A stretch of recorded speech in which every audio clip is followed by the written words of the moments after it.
horno en el cual se iba a desarrollar este hombrecillo para poder salir posteriormente luego de un tiempo. Luego teníamos otra teoría que se llamaba teoría de los vapores y fluidos. En esta teoría de los vapores y fluidos decían que tenían que vaporizarse o desaparecer pequeños fragmentos o partes de los órganos, tanto del padre como de la madre, para poder llegar a obtener un nuevo individuo. Ahora, ¿creen que la teoría del preformismo es correcta?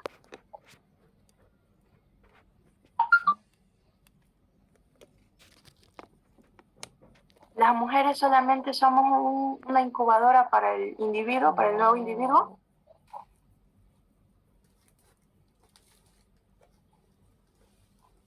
No.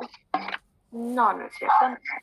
Esa teoría quedó descartada, al igual que la teoría de los vapores y fluidos, ya que, como ustedes ven, nosotros no tenemos que vaporizar nada para poder crear un nuevo individuo o formar un nuevo individuo.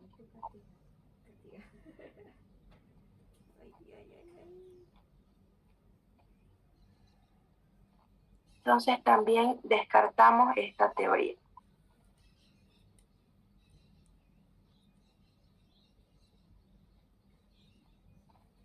Ahora, el señor Aristóteles, que era un gran pensador de aquella época, creía que el semen del varón era un tipo de sangre que era altamente purificada, ¿ya? Y era gracias a lo cual se podían vaporizar diferentes partes del cuerpo para formar al nuevo individuo. Obviamente, como ustedes ya entenderán, esta teoría también ha quedado descartada. Luego tenemos la siguiente teoría, que se llama teoría de la herencia particulada. En esta teoría de la herencia particulada nos dice que existían diferentes partes de un organismo dentro de los órganos reproductores del hombre y de la mujer. Equivale a decir que cuando ellos entraban en relación sexual, las diferentes partes del cuerpo que cada uno de ellos tenía eran unidas y lograban formar al nuevo individuo. Obviamente esta teoría también nosotros hemos visto que está descartada, ya que no existe ningún órgano o partes de los órganos o partes de una persona que se encuentren en los órganos sexuales.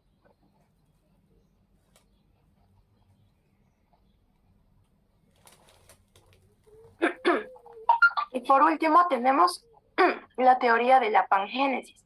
En esta teoría de la pangénesis nos dice que habían partículas que se iban a concentrar dentro de los órganos reproductores, tanto del hombre como de la mujer, que al momento de entrar en el acto sexual, estas partículas se unían y daban como resultado un individuo con características mezcladas entre ambos progenitores. ¿Qué creen ustedes de estas dos últimas teorías?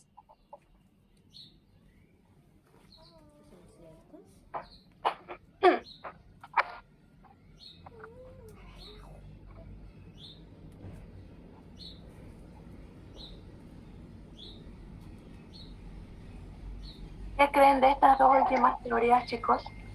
La teoría de la herencia particulada podría ser un poco acertada, ya que dice que las partículas se unen de cada cuerpo, en este caso sería lo que es el óvulo y el espermatozoide, se unen para lo que es a formar un nuevo individuo, nuevo y con diferentes características, similares características a los padres, ¿no? Pero prácticamente diferentes.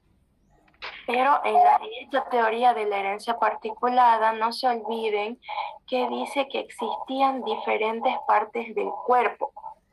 ¿Ya? Es como si les dijera, en el miembro masculino van a haber bracitos, van a haber piernitas, en el órgano genital femenino van a ver que el color de cabello van a estar los ojitos. Entonces, por eso esta teoría también ha sido descartada. Ahora, si hablamos de la teoría de la pangénesis, en esta teoría de la pangénesis nos indica que existen partículas, ya como usted menciona, las cuales estaban concentradas en los órganos reproductores. Entonces, la que más se acerca a la realidad vendría a ser la teoría de la pangénesis. Ahora bien, ya que entramos a estas creencias antiguas sobre los diferentes tipos de herencia, les decía en la anterior clase que estas personas, estos investigadores antiguos, creían que si nosotros cruzábamos un dromedario, un camello, un tipo de camello, con un leopardo, íbamos a obtener como resultado una jirafa. ¿Será correcto? No. ¿Obtendremos la jirafa?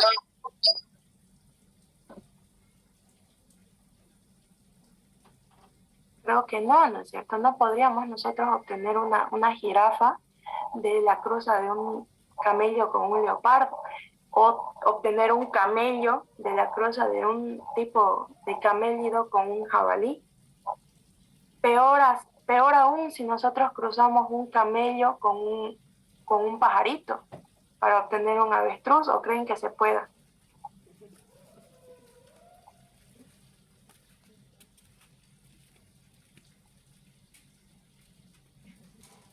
Este de aquí viene a ser un gorrioncito, un pajarito común y corriente que ustedes ven todos los días por sus casas o por la universidad. Fíjense, ¿creen ustedes que ese gorrioncito va a poder tener como hijo al avestruz, que nosotros vulgarmente llamamos pillo?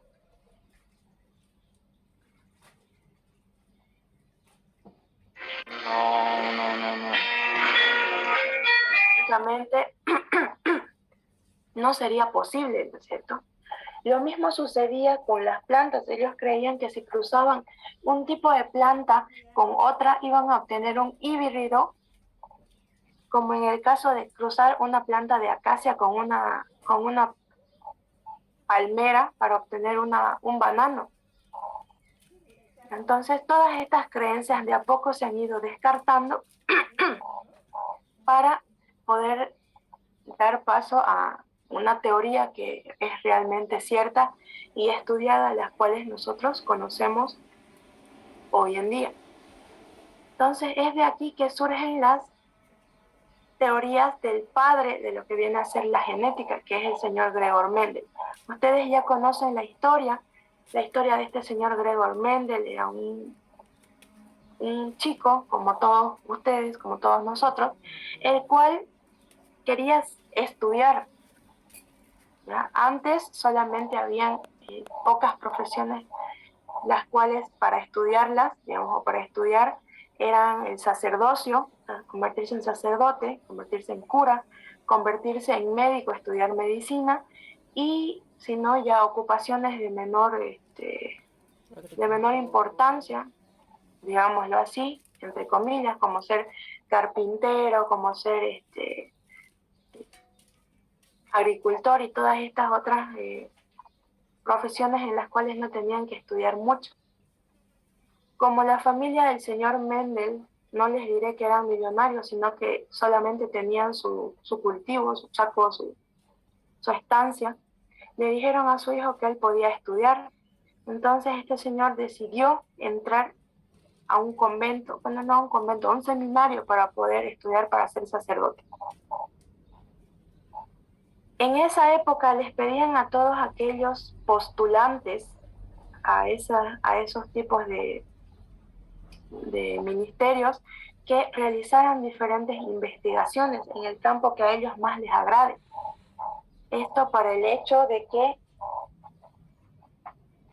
no sea en vano el estudio que ellos iban a realizar en esos seminarios. Entonces, este señor Mendel se acordó de todo lo que había visto en el campo, en su chaco, digámoslo así. Todo lo que había visto en los sembradíos de sus padres, ya que al levantarse todas las mañanas él miraba sus huertos, en este caso de arveja, y veía cómo en el campo, o sea, en el sector donde estaban las arvejas con flores blancas, en medio van creciendo arvejas, o sea, plantas de arvejas con flores moradas. Lo mismo sucedía en lo que viene a ser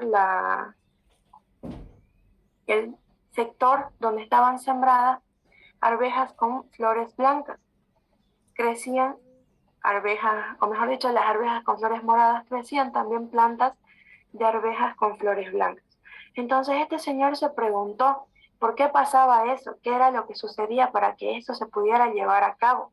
Entonces ese fue el estudio que él realizó para poder convertirse en sacerdote. Obviamente entregó estos escritos a mano al seminario, lo aceptaron y él pues empezó con sus estudios. Y de ahí surgen las diferentes leyes de Mendel, en las cuales vamos a ver nosotros cómo cruza diferentes caracteres para poder ver la posibilidad de hijos que va a tener una determinada cruza. La primera ley de Mendel solamente nos permite realizar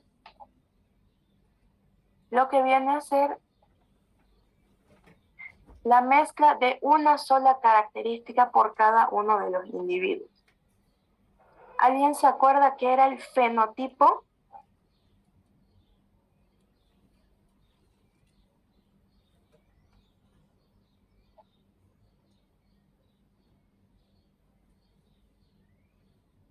¿Quién se acuerda qué era el fenotipo?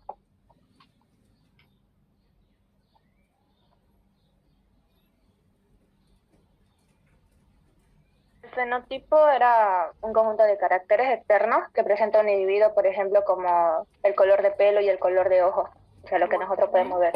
Es todo lo que nosotros podemos observar a simple vista. El color de ojos, el tipo de ojos, si son rasgados, si son grandes, si son pequeños, si son medianos.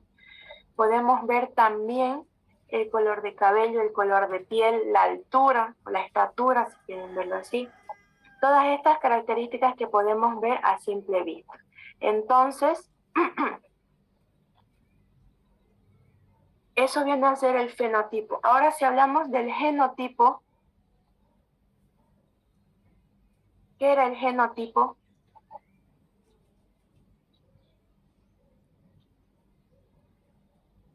Son, al contrario de los fenotipos, o sea, son los caracteres internos no visibles que un individuo hereda de sus padres. Muy bien, son todos estos caracteres no visibles que son capaces de transmitirnos nuestros padres, como tal vez el color, bueno, no el color, el tipo de sangre. Es algo que nosotros no podemos ver a simple vista o distinguir a simple vista. El tipo de visión, si nosotros vamos a tener miopía, vamos a tener visión normal, si vamos a tener algún otro tipo de característica particular, como ser nuestros genes. Nosotros no podemos ver a simple vista nuestros genes, ¿no es cierto? Entonces todos estos factores han sido transmitidos y entran dentro del genotipo. Ahora bien, entrando ya a la primera ley de Mendel, como les iba diciendo, nos dice que cada carácter va a ser determinado por dos factores. Y cada uno de estos factores viene a ser paterno y materno. Para que ustedes me entiendan, en palabras más sencillas, solamente la primera ley de Mendel es la cruza de un mismo carácter para cada uno de los progenitores. Equivale a decir que si yo les hablo de color de ojos, nosotros no podemos mezclar color de ojos con tipo de cabello, porque esos serían ¿cuántos factores? Cuando David Lalo era un den, ¿lo ves? ¿Cuántos factores tendríamos nosotros si yo les digo vamos a entrecruzar el tipo de ojos y el color de cabello?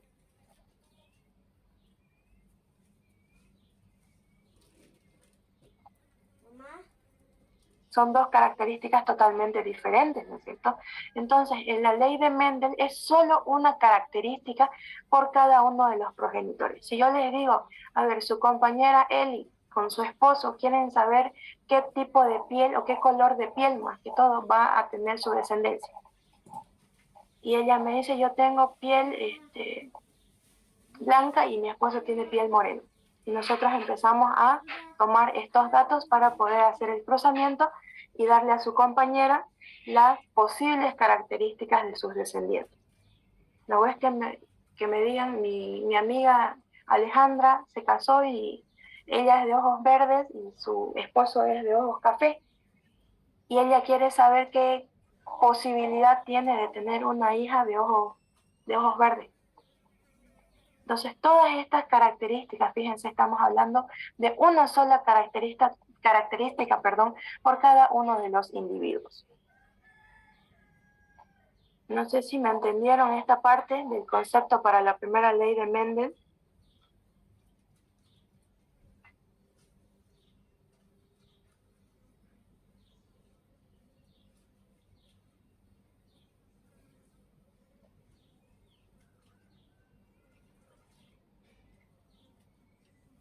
Chicos.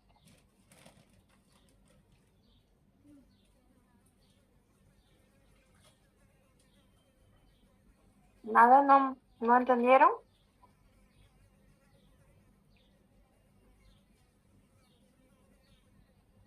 Entonces, nosotros, para estudiar esta primera ley de Mendel, recuerden, es una sola característica por cada uno de los progenitores.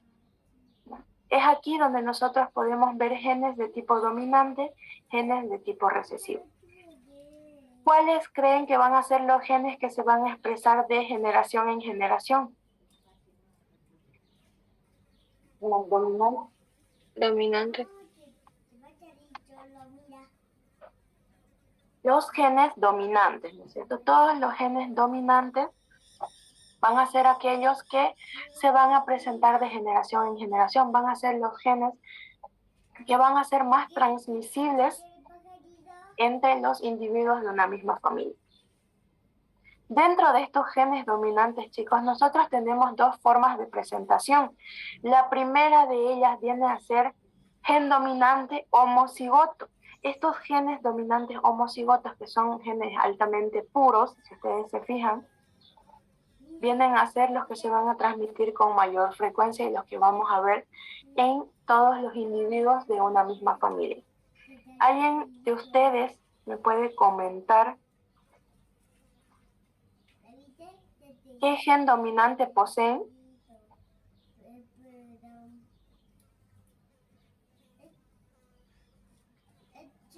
¿Algún gen dominante que hayan tenido sus abuelos, sus bisabuelos, que tengan sus padres y que ustedes tengan y que tal vez vayan a pasar a sus descendientes?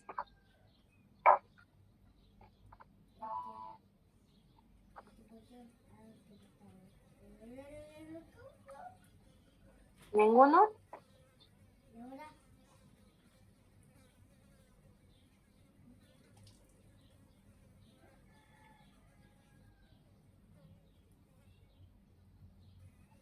¿Ninguno tiene carácter dominante?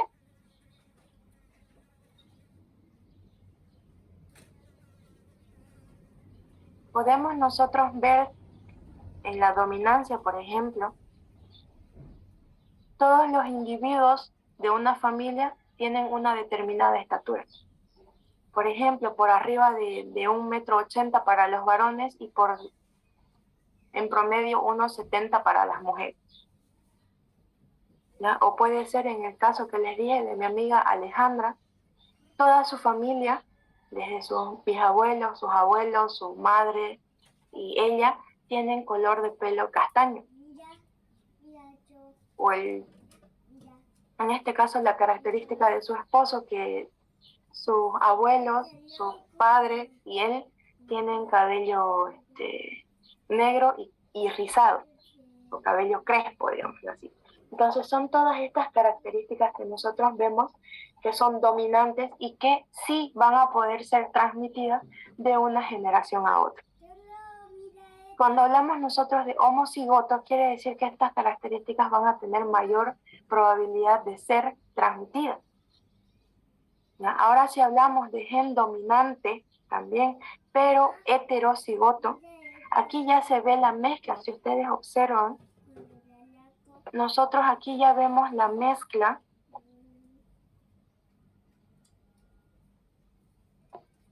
del carácter con un alelo que va a ser recesivo. ¿Ya? Igual estos genes dominantes estos genes dominantes heterocigotos también van a poder ser demostrados, también se van a poder mostrar, pero si nosotros, por ejemplo, nos casamos con una persona que tenga también genes dominantes heterocigotos, nos da la posibilidad de que pueda demostrarse algún carácter de tipo recesivo. Ahora, los genes recesivos solamente vienen en una forma de presentación, la cual viene a ser homocigota, ¿no? Estos genes recesivos homocigotos, como ustedes los observan aquí, vienen a ser igual únicamente homocigotos. Y estos genes recesivos, como ustedes ya saben y ya conocen, vienen a ser un tipo de gen que va a estar presente en una generación y se va a saltar otra. ¿Habrá alguna característica que ustedes hayan recibido y que sus padres no tengan?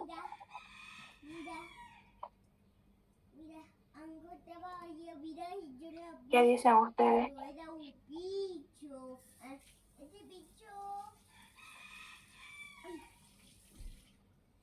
¿Habrá alguna característica que ustedes tengan y que hayan tenido sus abuelos y que no hayan podido recibir sus padres? Y también agua. Y también tiene una ballena, pez, bebé, pero nosotros necesitamos una nani. ¿Ninguna? Es para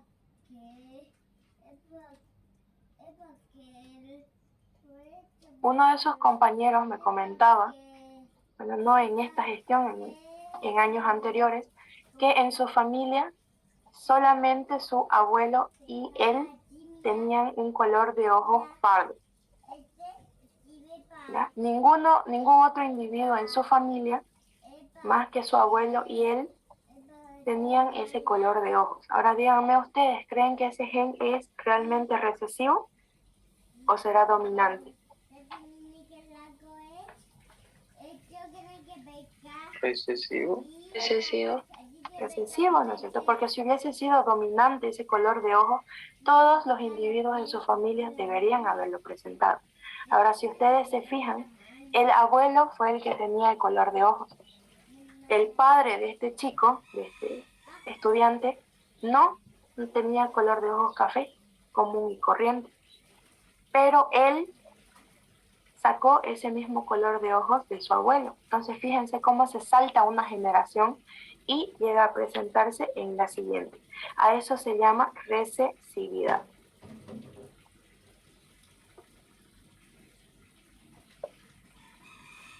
Ya saben, no se olviden en la tarea que tienen que investigar qué es este gen, qué es alelo, qué es homocigoto, qué es heterocigoto, y ya saben qué es el genotipo y qué es el fenotipo, ¿no es cierto? También recordarles que para poder realizar los ejercicios de genética, nosotros vamos a utilizar las letras del alfabeto español, las cuales van a ser letras de la A a la Z. Entonces, si nosotros decimos letras de la A a la Z, vamos a ver que podemos usar la A, podemos usar la B, podemos usar la X, podemos usar W, podemos usar Z.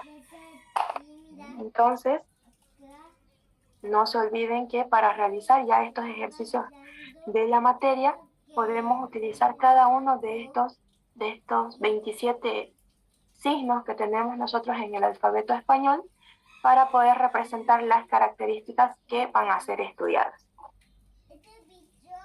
Dependiendo si son dominantes o son recesivos, vamos a usar las mayúsculas y las minúsculas. No se olviden que siempre los dominantes van a ir en letras mayúsculas y los recesivos siempre van a ser representados en letras minúsculas. Así que iniciamos con el monohibridismo. El monohibridismo, no se olviden, es el entrecruzamiento de un solo carácter por cada uno de los progenitores.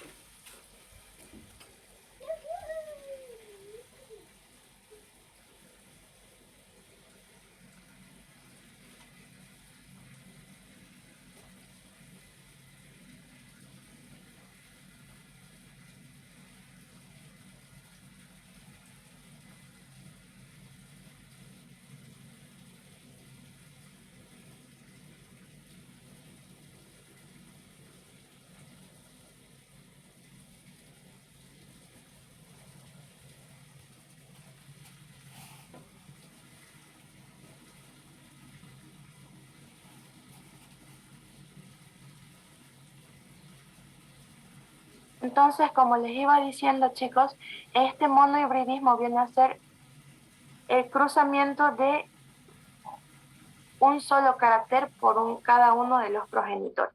Entonces, vamos a hablar ahora de este pequeño ejercicio que nos dice que si realizamos el cruzamiento de una planta de flor roja con una planta de flor blanca, nos dice qué resultados obtendremos en la familia 1, la familia 2, y cuál será la frecuencia genotípica y la frecuencia fenotípica. Entonces, para que nosotros podamos realizar este ejercicio, siempre tenemos que ver si nos dan o si nos han asignado una determinada letra, y segundo, lo que nos está pidiendo el ejercicio para poder obtener los resultados. Fíjense aquí, ¿nos dieron alguna letra definida?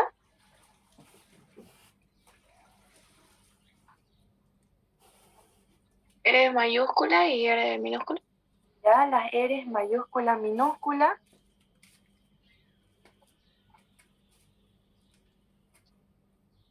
Y estamos listos entonces para poder realizar nuestro ejercicio. Ahora bien, ¿qué vamos a hacer primero? ¿Qué les dije que teníamos que hacer?